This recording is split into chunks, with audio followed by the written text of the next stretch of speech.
Buenas tardes, mis niños de cuarto grado. Una vez más nos encontramos para la clase de español, en este caso la clase número 4. En la clase pasada comenzamos el estudio de la historia Los cinco hermanos chinos y contestamos las 8 primeras preguntas. En la clase de hoy vamos a recordar de qué trataba el cuento para poder contestar el resto de las preguntas. Es importante, muchachos, que cuando terminen le hagan llegar a su maestra las respuestas para que ella me las dé para la evaluación. En la clase pasada, antes de leer el cuento, vimos el vocabulario que era importante para poder desarrollar la historia, para que pudieran entender la historia. La historia trataba de 5 hermanos chinos que se parecían enormemente. Eran como 5 gotitas de agua. En la parte de arriba de su historia los tienen. Son igualitos, igualitos. Esos hermanos chinos tenían una característica cada uno de ellos. El mayor de los hermanos podía tragarse el mar. El segundo tenía el cuello de hierro, no había nada que lo pudiera picar. El tercero tenía unas piernas que se alargaban y se alargaban. El cuarto no podía ser quemado, por más que lo quisieran, no lo lograban. Y el quinto podía retener el aliento sin respirar indefinidamente. ¿Qué significa retener el aliento? Pues aguantar la respiración y pasarse mucho tiempo. Indefinidamente significa sin límite de tiempo. Todas las mañanas el mayor de los hermanos se iba a pescar y no importaba el tiempo que hiciera, siempre llevaba a su casa una gran cantidad de hermosos peces. Un día el mayor de los hermanos, que era el que podía tragarse el mar, fue como de costumbre a su día de pesca y se encontró con un muchachito que le rogó encarecidamente que lo dejara acompañarlo.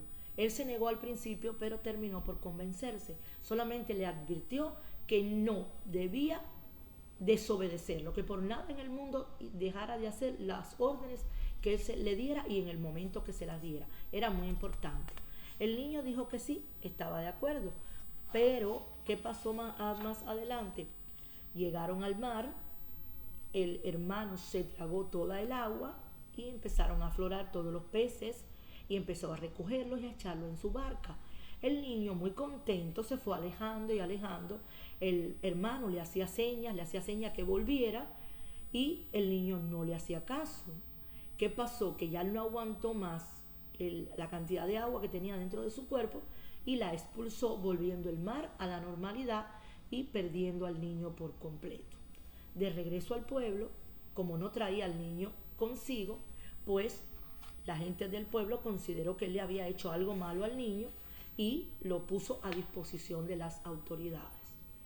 La policía determinó, o el juez, que el hermano, como supuestamente le había hecho daño al niño, debería también ser condenado a muerte y lo condenaron a ser decapitado. Ya vieron que decapitado es que le cortan la cabeza.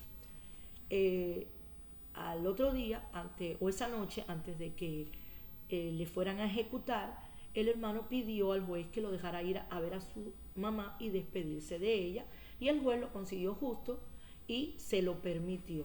Por supuesto, ¿qué pasó? Que él no regresó a la cárcel. Quien regresó fue el hermano que tenía el cuello de hierro. Cuando trataron de decapitarlo, no lo consiguieron porque el hierro no se cortaba.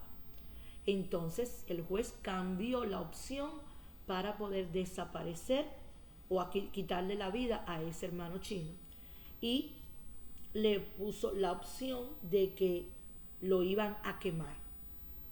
La noche siguiente, el hermano, que era el que tenía el cuello de hierro, el que estaba en la cárcel, le pidió encarecidamente al juez que lo dejara ir a su casa para él poder despedirse de la mamá. Y hizo lo mismo que el anterior, se cambió con el próximo hermano, que fue el que regresó, y así él salvó su vida. Como cada uno de ellos tenía una opción, cada vez que el juez cambiaba la forma de ejecutar al hermano chino, pensando que era el primero, por supuesto, el que había perdido al niño, pues nunca pudo lograrlo. Nunca pudieron quemarlo, nunca pudieron picarlo, nunca pudieron ahogarlo, y nunca pudieron asfixiarlo. Y se determinó que lo mejor era dejarlo en libertad, que volviera a su casa, porque no había manera de hacerlo desaparecer. Menos mal que eso fue lo que hicieron, porque años más tarde el niño regresó sano y salvo. Había sido recogido por un barco en alta mar y volvió al pueblo. Es decir, que si le hubieran hecho algo a ese hermano, hubiesen cometido una injusticia y ya no se hubiera podido hacer nada. Eran 16 preguntas, como le dije, y contestamos las 8 primeras. Ahora nos vamos a ocupar de contestar de la 9 a la 15, más una que yo les voy a agregar para que ustedes hagan. La 9 dice, van a buscar esta paginita, van a buscar la pregunta que tiene el número 9, que dice, ¿qué fue lo que pasó cuando iban a ejecutar? Que se está refiriendo al de la número 8, tienen que buscar la 8. O las preguntas anteriores, tienen que leerse las preguntas anteriores para buscar el ILBAN, porque cada pregunta es consecuencia de la anterior. 10. ¿Pudieron hacerlo? Explica. Por supuesto no pudieron hacerlo porque a ninguno de ellos lo logran ejecutar. Tienen que explicar por qué pasó esto. 11. ¿Le concedieron de nuevo permiso para ir a casa? Una vez más, sí. 12. ¿Se volvieron a cambiar los hermanos? Siempre se cambiaban y siempre venía el que no podían hacerle daño con la ejecución que se había propuesto en ese caso. 13. ¿Lograron ajusticiarlo en esta ocasión? Cuéntanos qué pasó. Por supuesto que no, y ustedes deben explicar por qué. 14. ¿Qué dijo e hizo el juez entonces? Fue cuando decidió que no iba a haber ejecución ninguna, que se le perdonaba la vida. 15. ¿Qué pasó un buen día? Acabamos de decirlo, el niño regresa sano y salvo.